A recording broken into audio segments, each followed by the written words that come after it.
Labas vakaras. Kad ir koks puikus už lango būtų oras, vis dėlto gyvenime kasdien nestinga debesų. Tačiau jei ištiko sėkmė, ramiai, nešokinėk. Atslinko negandos, ramiai, išliūdėk. To moko gyvenimas ir patirtis. Likite kartu, netrukus laidoje pamatysite. Jeigu vyrai kaip povai vaikšto gražus, tai moteris, žinokit, kaip darbo arkliai daugiau atrodo.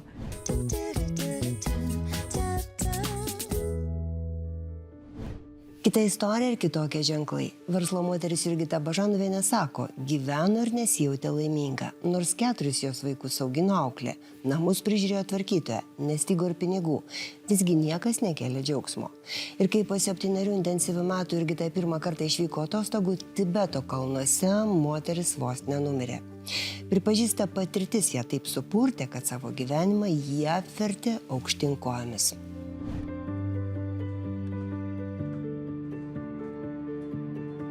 Tu supranti, kad svarbu gyvenime yra tik tas žmogus, kuris yra šalia tavęs ir kuris yra pasirengęs dėl tavęs padaryti viską.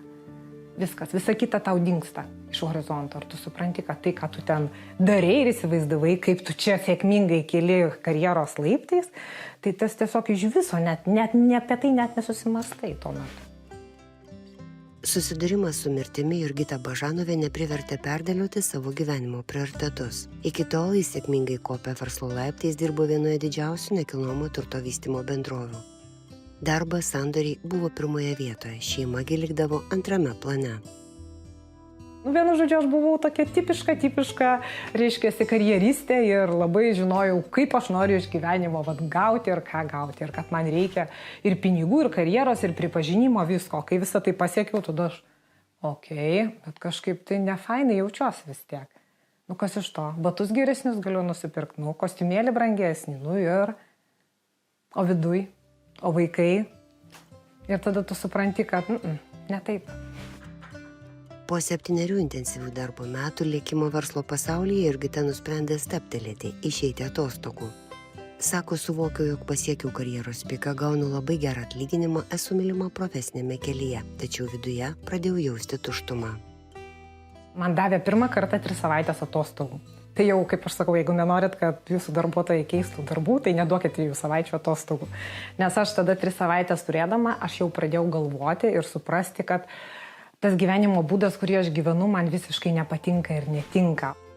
Ir kai tu tą jausmą patiri, tada tu supranti, kad reikia sustoti ir pagalvoti. Bet į tą jausmą, kad aš jį patirčiau, mane atvedė irgi tam tikri gyvenimo išbandymai. Jurgita prieš vykdama į Tibetą neturėjo savo paaiškinimo, kodėl pasirinko tokią atostogų kryptį. Ir nenumanė, kad būtent Tibetas taps ne tik išbandymų, bet ir dvasinės asmeninės transformacijos pradžia. Mes keliavom po Tibetą, kopėm į Everestą ir ten virš 5 kilometrų aukštyje. Man tiesiog labai trūko deguonies naktį ir aš vos nemiriau. Tiesiog mano sėkminga istorija tuo, kad mūsų kompanijoje buvo daktaras, kuris ten buvo vaistai, buvo tokie balionai deguonies, bet deguonies balionai jau man nebepadėjo. Tai iš tikrųjų buvo tokia labai ekstremali situacija. Jau mano vyras galvojo, kur čia tas helikopteris ar koks nors džipas ir važiuoti greitai žemyn, nes mes tiesiog per greitai užlipome ir per greitai pakilome į tą aukštį. Ir mano kūnas tiesiog nesusidorojo. Ir aš buvau tikrai sveiką gyvenimo būdą gyvenau, tie, kurie ten rūkė, išgerinėjo, jiem nieko, o man buvo labai blogai. Pokyčiai taigi tave visą laiką augina, bet juos labai sudėtinga tą pirmą žingsnį žengti. Grįžusi į Lietuvą, Jurgita nors ir žengė pirmą žingsnį, tačiau negalėjo judėti kaitos link. Teko iš arti susidurti su mirtimi ir jos atsiųstais išbandymais. Tai dar grįžom po Tibeto į Lietuvą ir dar įvyko mūsų gyvenime dar daugiau sukrėtimų. Mano tėtis išėjo iš gyvenimo. Tada aš jau tuo metu buvau išėjusi iš tos nekilnojamo turto bendrovės ir tada man tiesiog buvo toks iššūkis ir man liepė kaip ir eiti už to vairo, tos statybinės bendrovės, generalinės direktorės pareigas aš užėmiau. Ir tai buvo iš tikrųjų labai sudėtingas laikotarpis, dėl to, kad aš važinėjau kasdien iš Vilniaus į Alytų, nes Alytui buvo mūsų buveinė. Ir aš džiaugiuosi tą patirtim vien tik dėl to, kad aš supratau, kodėl jis išėjo iš gyvenimo. Ir tiesiog buvo labai sudėtinga, bet aš supratau. Ir aš supratau, kad aš taip gyventi nenoriu ir tiesiog tada aš priėmiau sprendimą, kad aš man atrodo 9 mėnesius ten atidirbau. Ir aš tiesiog išėjau ir tada mano vyras sako, tada mes važiuojam į Švediją. Tada Jurgita su vaikais ir sutuoktiniu Tomu pakėlė sparnus į pietų Švedijos Helsingborgo miestą. Šis persikraustimas iš pradžių buvo eksperimentas, kuris užsitęsė net 11 metų. Pasak Jurgitos, nors vyras plėtojo verslą Švedijoje, tačiau emigracijos pradžia nebuvo lengva visiems, teko integruotis pamažu. Visi klausia, kodėl, nes mes turėjom ir namus, ir darbus, ir visus kitus dalykus, bet iš tikrųjų norėjosi kažkaip tai gyvenime keisti kažką. Ir aišku, turėjo vyras verslą, čia kaip ir buvo krizė tuo metu ir jis jau buvo pradėjęs dirbti Švedijoje ir sako, nu ką, važiuojam. O aš esu labai nuotykių tokia mėgėja. Tai susipakavom viską į 2 mašinas, pasiėmėm savo 3 vaikus ir išvažiavom. Augimui, kaip aš sakau, emigracija yra labai gerai. Nes kai manęs klausia, nu kaip tu praėjai tą laikotarpį, sakau, žinot, kas man padėjo? Vėjas, knyga, 2 gyvenimai ir sakau, tiesiog daug vaikščioti. Tai yra 3 dalykai, kurie mane išgelbėjo ir kurie man nuleido, nes nėra lengva, tu atvažiuoji į šalį, nemoki kalbos. Mano vyras mokėjo taip, bet aš nemokėjau nei žodžio. Reiškia, vaikus reikia mokyklos būreliai, visi kiti dalykai, tau reikia visur rasti kontaktus, tau reikia visur rasti, kaip prieiti. Tai, iš tikrųjų buvo labai sudėtingas laikas, bet šiandien dienai aš ir kalbu švediškai, ir gyvenam nuostabiai, ir draugų turim švedų, ir iš tikrųjų nuostabi šalis ir aš labai dėkinga viskam, ką jinai mums suteikė.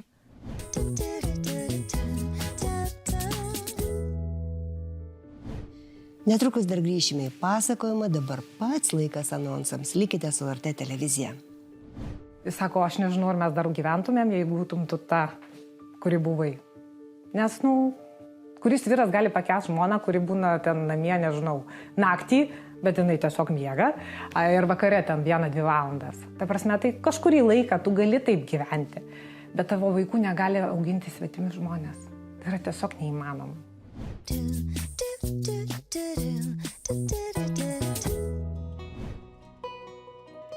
Švedija privertė sulėtinti gyvenimą, atsigręžti į save, pasinerti į saviugdą, dalyvauti mokymuose įvairiose Europos šalyse.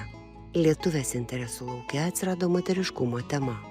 Sako, iš savo kasdienio garderobo išmečiau kelnes. Prireikė 3 metų, o šiandien ne tik kalnus lipu su suknele. Ir man nebuvo lengva. Aš žinokit, buvau pusiau vyras. Reiškia, nes aš buvau paėmus tėvo kryptį, nes man jis atrodė sėkmingas verslininkas ir aš noriu tokia būti. Ir aš buvau tokia labai tokia karjeristė moteris. Viena pagrindinių žinučių, kurią aš noriu labai plačiai paskleisti, tai apie tai, kad moteris turi būti moterim.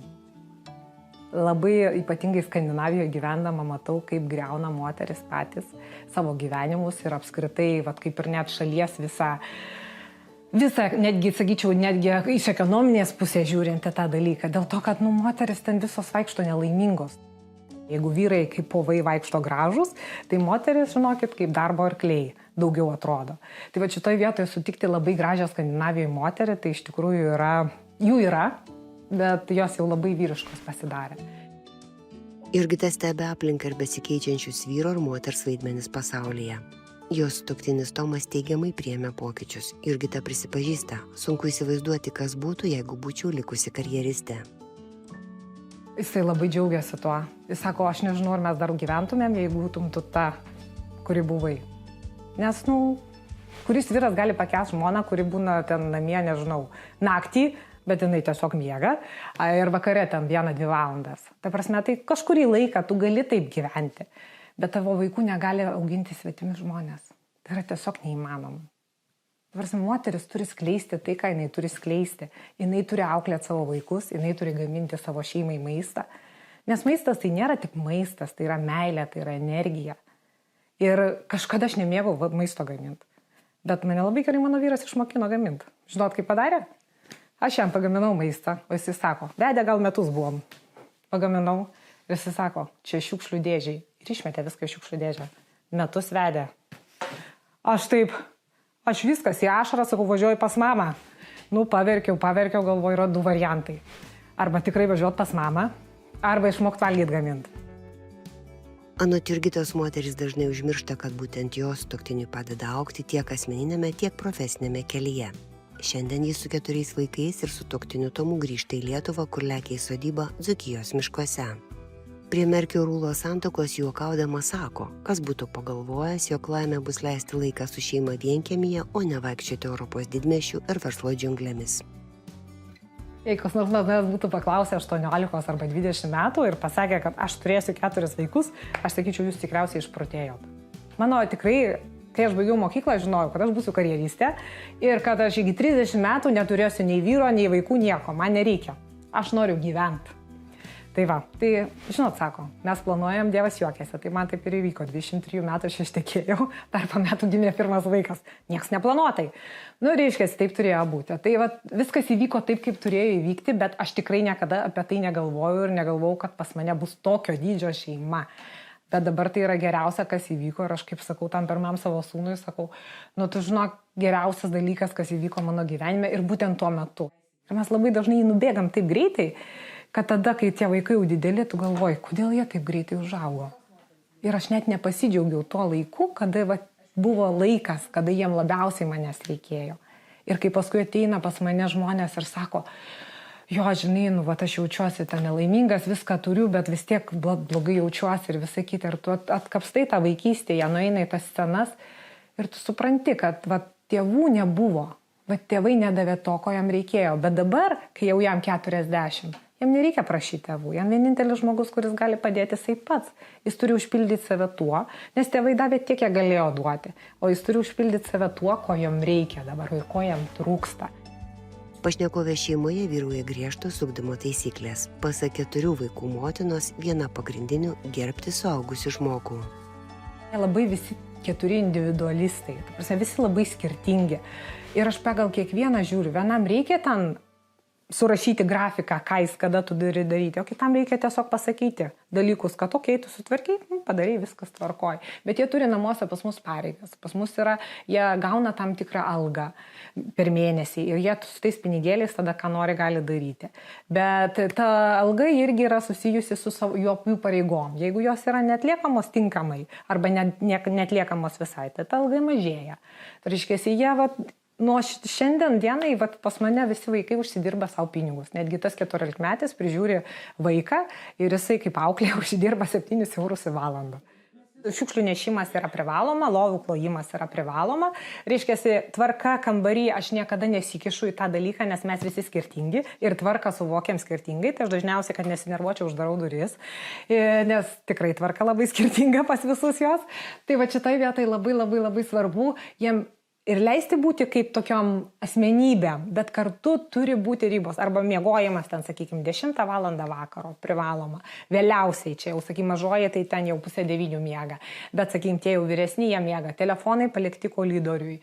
Ta prasme, tokie dalykai, kurie yra tiesiog, yra taisyklė. Arba grįžimas iš ten vakarėlio 12 valandą.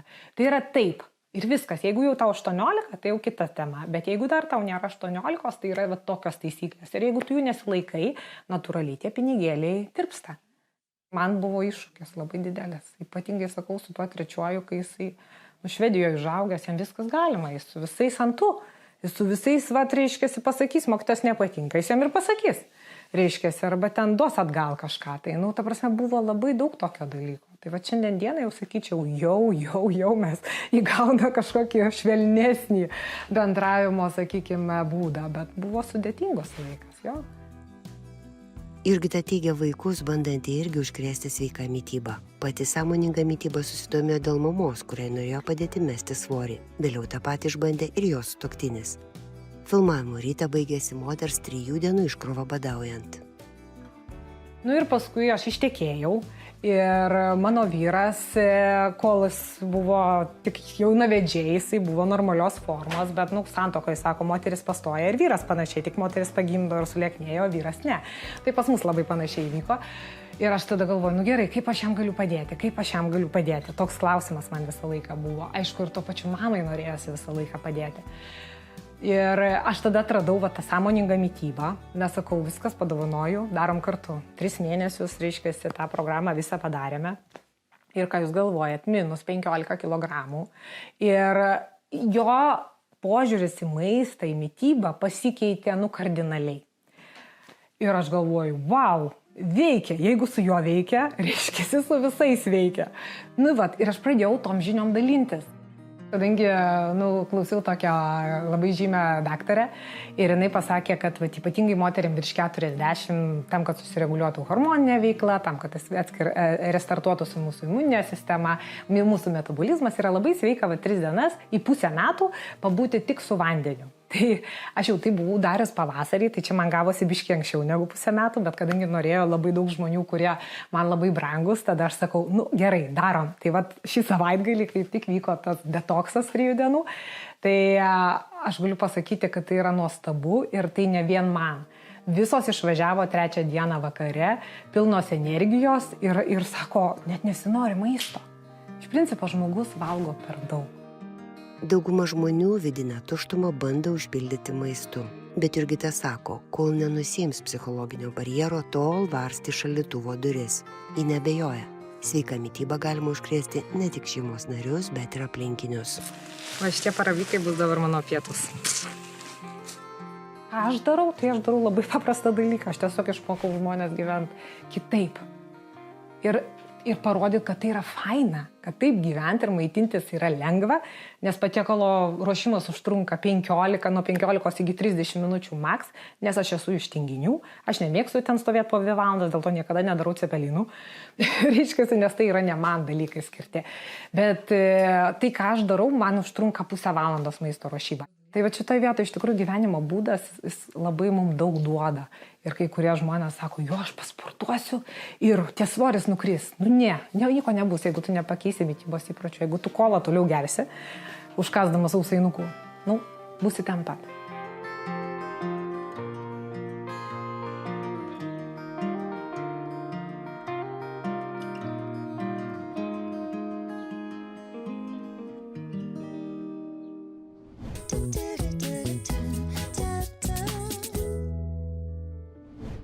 Tiek šį vakarą. Žvelkime rytoj viltingai, o į savo šaknis pagarbiai.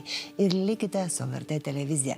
Visas mūsų laidas savo patogiu laiku galite rasti mediatekoje. Likite sveiki, laimingi, gero vakaro ir saugios kitos savaitės ir puikios artėjančios vasaros.